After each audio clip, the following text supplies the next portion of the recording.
అమ్మ ఒడిలో తేలాల్సింది ఒకటే. అమ్మ ఒడి వచ్చే విద్యా సంవత్సరం నుంచి ఇవ్వాలని నిర్ణయించారు. Very good. అందరికీ ఇస్తారా లేదా? ఎంతమంది పిల్లలుంటే అంతమందికి తలా 15,000 ఇస్తారా? ఎందుకంటే జగన్ టైంలో నీకు 15,000, నీకు 15,000, నీకు 15,000 అని చెప్పుకొచ్చి నటువంటి సందర్భం. జగన్ వాస్తవంగా కుటుంబానికి 15,000 ఇచ్చారు. అటు షర్మిల దగ్గర నుంచి వీళ్ళ దాకా అందరూ కూడా ఎంతమంది పిల్లలు ఉంటే అంతమందికి ఇవ్వాలి, కానీ ఒకరికే ఇస్తే ఎట్లా మిగతా వాళ్ళని చదవద్దంటావా అంటూ రైట్ చేసుకొచ్చారు. ఎంతమంది ఉంటే అంతమంది అన్నారు. కానీ ఏడాది అమ్మఒడే ఇవ్వలేదు. ఒక ఏడాది ముగిసిపోయింది. వాస్తవంగా జనవరిలో ఇస్తారంటూ 6,000 కోట్ల బడ్జెట్ కూడా పెట్టారన్నారు. తీరా చూస్తే అది ఆగిపోయింది.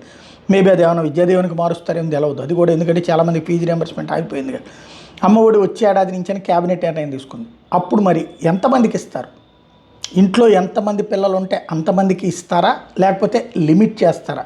ఈ మాట ఎందుకు డౌట్ అంటే, ఇప్పుడు జరిగినటువంటి ప్రక్రియలో 20,000 రూపాయలు ప్రతి రైతుకి ఇస్తానని చెప్పింది. మళ్ళీ కేంద్ర ప్రభుత్వం 10,000తో కలిపి ఇంకో 10,000 మాత్రమే వేస్తామంటున్నారు. కాబట్టి ఇదేం జరుగుతుందన్నది చూడాలి.